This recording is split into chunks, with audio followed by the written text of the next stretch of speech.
Life can feel like an endless maze of choices, can't it? From the moment we wake up, we're deciding what to wear, what to eat, what to say, where to go. Decision after decision, day after day.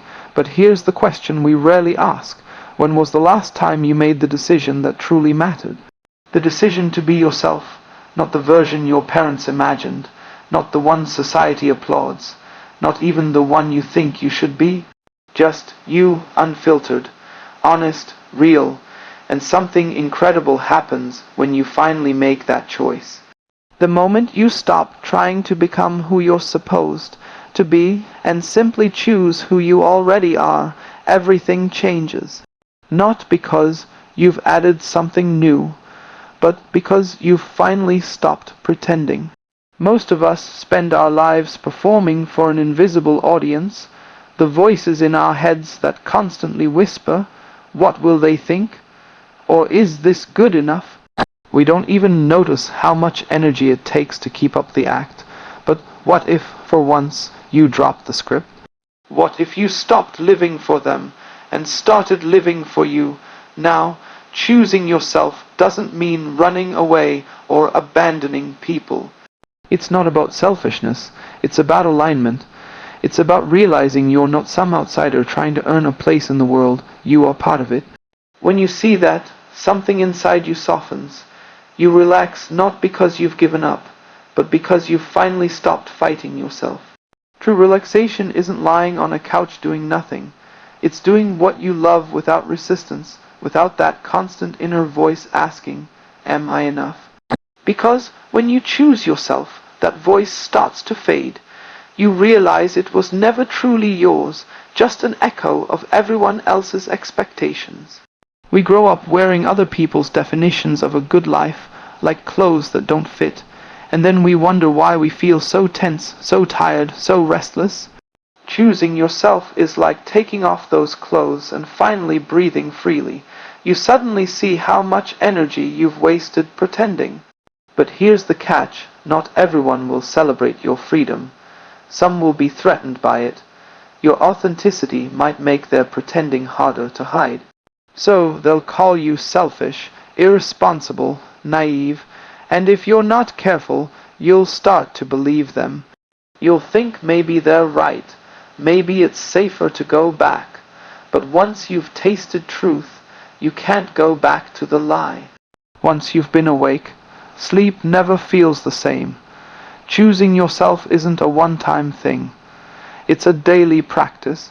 Every morning you wake up and ask, "Am I living for myself today or for someone else's approval?" Some days it's easy. Some days it's hard. And on the hard days you have to remind yourself, this isn't about perfection. It's about honesty, because when you start living as your real self, you don't become isolated. You actually become connected. Because real connection only happens between real people. When the masks fall, the hearts can finally meet. You begin to see that the self you're choosing isn't a small, separate ego. It's life itself expressing through you. Think of a wave in the ocean. For years, it believes it's just a small wave, separate from all the rest, fighting to survive.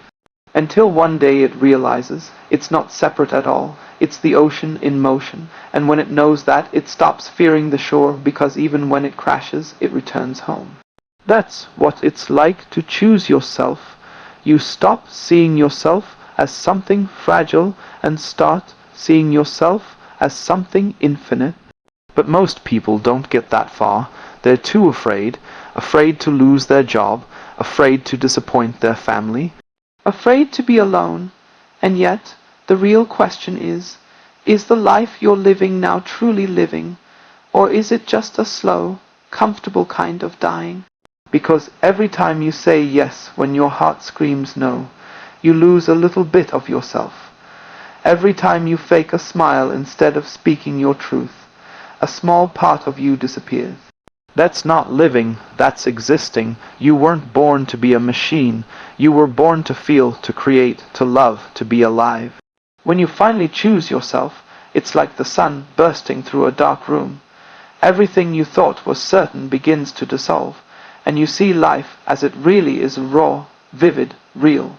You might realize your job isn't right, your relationship isn't working, your path isn't yours, and yes, that's scary, but it's also freedom. Because now you get to choose again, not the safe path, not the expected one, the true one, and once you step through that door, there's no going back. You can pretend for a while, but you'll always feel that light leaking through the cracks, reminding you of what you've seen. So you have a choice. Keep living the life that everyone else approves of, or start living the life that's actually yours. Choosing yourself doesn't make fear disappear, but it changes you. You stop running from life and start moving with it. You stop fighting for control and start trusting the flow. You become whole, no longer split between who you are and who you pretend to be. And from that wholeness, everything changes. Work feels easier. Relationships feel deeper. You stop forcing things, and life starts meeting you halfway. Even your body responds, the tension fades, the exhaustion lifts, because you're finally living in alignment with your truth. Choosing yourself won't always be comfortable. It will break you open. It will test your courage, but it will also give you back your life. And one day, when you look back, you'll realize this was the moment everything began, the moment you stopped trying to be who the world wanted, and became who you actually are. So don't wait for the perfect time. Don't wait for courage to find you. This is your moment, right here, right now. Choose yourself, and watch your life transform.